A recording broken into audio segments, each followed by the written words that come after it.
Wysteria, energy, twister.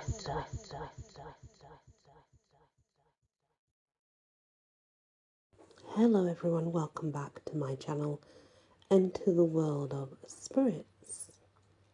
We are still on A.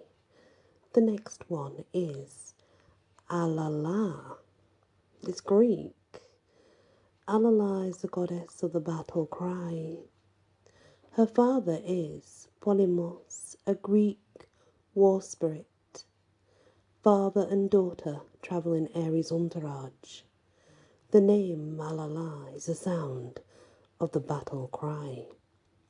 Screaming her name manifests her, but it may also be literally interpreted as speechless. The battle cry emerges when someone is pushed past the point of being verbally articulate. Alala is a protective guardian, at least for whom she favours.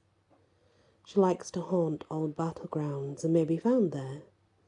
Alternatively, call her name when you need her, and be aware that she may arrive with an entire host of battle spirits.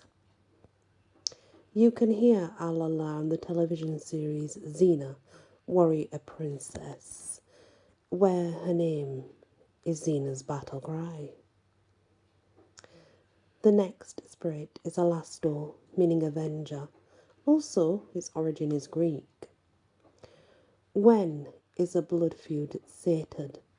At what point is revenge sufficient?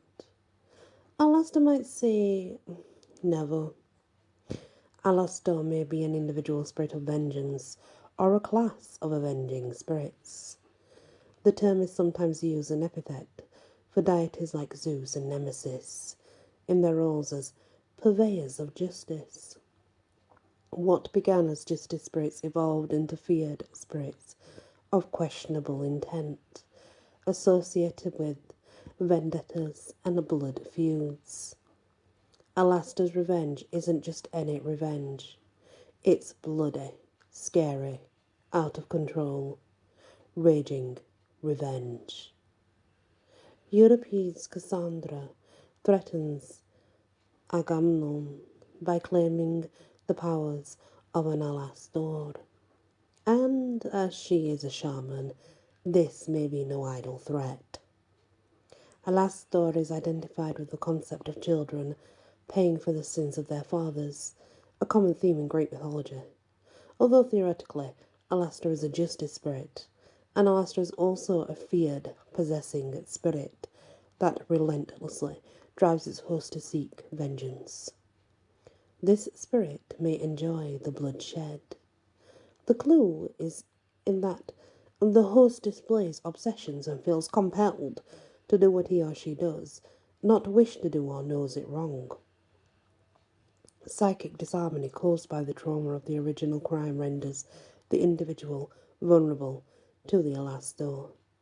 Thus, when Orestes is advised by an oracle to avenge his father by murdering his mother, he initially questions whether this advice really came from Apollo or from an evil-intentioned Alastor.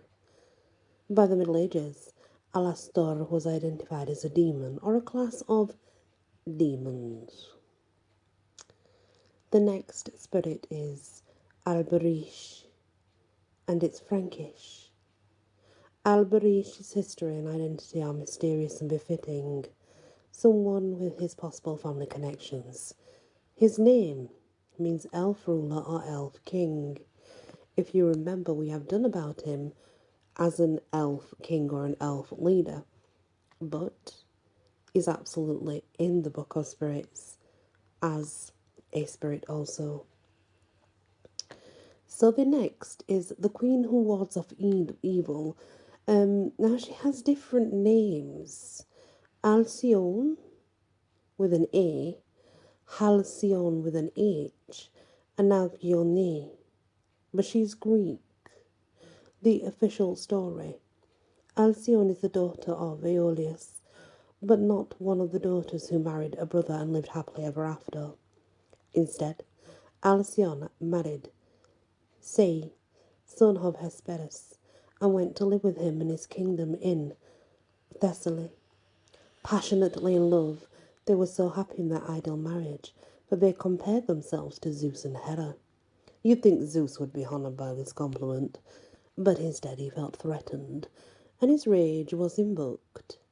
When Sai sailed off to consult the oracle of Delphi, leaving Alcyone at home, Zeus raised a thunderstorm, and Sai drowned. His ghost appeared to Alcyone grief-stricken. She threw herself into the sea. The deities, maybe her father, possibly even Zeus and Hera, took pity on the lovers, and both were transformed into kingfisher birds. A related legend sprang up about kingfishers every winter. The female kingfisher buries her dead mate, then builds a thorny nest, which she pushes out to sea. She lays her eggs on the nest floating on the ocean. Aeolus reigns in the winds for the 7 days preceding the winter solstice, and 7 days following it, keeping seas and skies peaceful so that the eggs can hatch peacefully. The story is probably untrue. Forget about pushing it into the sea. Kingfishers don't even build nests. They lay their eggs in holes near water. The ancient Greeks who lived closer to nature than most of us do now knew this very well. The little story about the kingfisher's nest, eggs, and dying mate is a clue that there's more to this tragic love story than first meet the eyes. And you'd have to go through mythology to find out what that might be, because it's a long, twisted tale. Anyway, associated with the planet Moon, the bird is a kingfisher, obviously. Colour is white. The day is winter solstice, and the 7 days preceding and 7 days after. To have an altar for this deity or spirit, keep a vessel of salt water on her altar. Decorate it with lunar and marine imagery. Give her a prince to keep her company, but make sure she's a dominant present.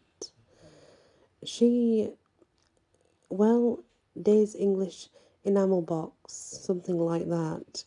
Use a box to fulfill a vow, basically. This will keep her interested and keep her around. Now there is another one, Alcyone, but this Alcyone is also known as Alcyone, and she's the daughter of Atlas and the leader of 7 sister spirits, the Pleiades. She has a long love affair with Poseidon, by whom she has many children. It means strong helper, sea hound, or sea bird. Again, she's Greek.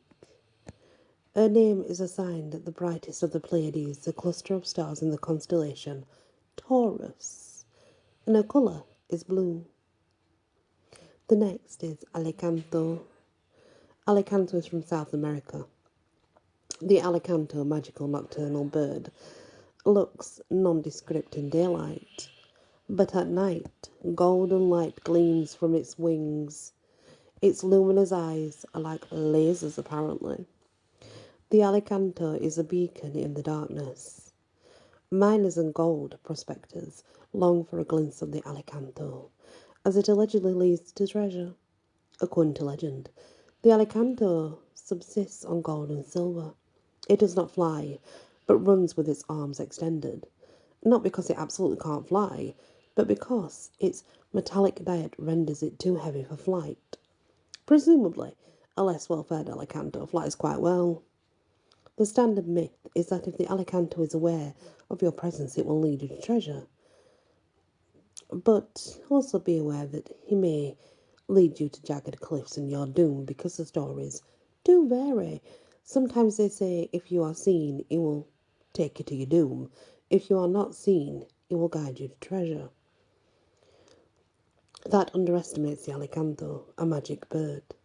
The Alicanto is well aware of the presence of onlookers, as well as the value of precious metals, spiritual and as well as economic. If the Alicanto favours you, it will lead you to treasure. If the Alicanto is displeased with you, or is the vehicle of some punishment against you, then the bird will lead you to danger. That's the best way to come about that, because the stories are conflicting, so it has to be whether the bird likes you or not, right? The crucial thing to recall with the Alicanto is that no one is required to follow it. The Alicanto may be invoked in visualizations and appear in dreams. and allegedly lives in small caves or crevices within mines. The next spirit is Aljan, also known as Aljani, plural, Aljanu, feminine, and Aljana. I think the Aljana is the feminine. The Aljanu is plural, and the Aljana is another known than the Aljan. Its origin is Hausa. Aljan technically is a local pronunciation of jinn, but is usually intended as a synonym for body spirits. Urban Hausa people often prefer to identify body spirits as Alijanu, implying that body spirits are jinn, giving them a Muslim context as opposed to names that hark back to traditional Hausa religions. And of course, don't invoke these. They are not to be invoked. Definitely not to be worked with, let's say. The next is Alat, the female divine, the goddess. Al-Lat, also known as Alilat, Alatu. Her origin is Arabia. Ala'at is a feminine version of the name Allah. It may be a title, not a name. She is pre-Islamic spirit who was once among the primary deities venerated at Mecca. So she comes as a trinity as well, which is mentioned in the Quran. They are a subject of the so-called satanic verses, which originally allow prayers of intercession to be directed to the three pagan goddesses. The Prophet Muhammad eventually retracted those verses. The incident was the inspiration for Salman Rushdie's controversial 1988 novel, The Satanic Verses. She's a spirit of abundance with dominion over human reproduction. And she was popular at one time. She appears in the guise of a beautiful, mature, fertile woman. You can see her on coins from Roman province of Petrea. She appears as a robed woman holding a bundle of cinnamon sticks and standing beside a camel. Her planet is the sun, and her animal is the camel. Things that you can offer her are fruit and fragrance, incense and perfume. Very interesting indeed.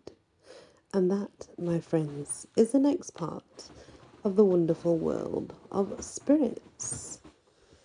If you can hear noise in the background, that's just my Dougal. You know what he's like. He's always the same, especially when I'm recording. He likes to get comfortable, then he falls to sleep, and then he snores really loud. Please hit the like, share if you can, and if you've not yet subscribed, please consider doing so. Many blessings. Wysteria. Energy. Twister.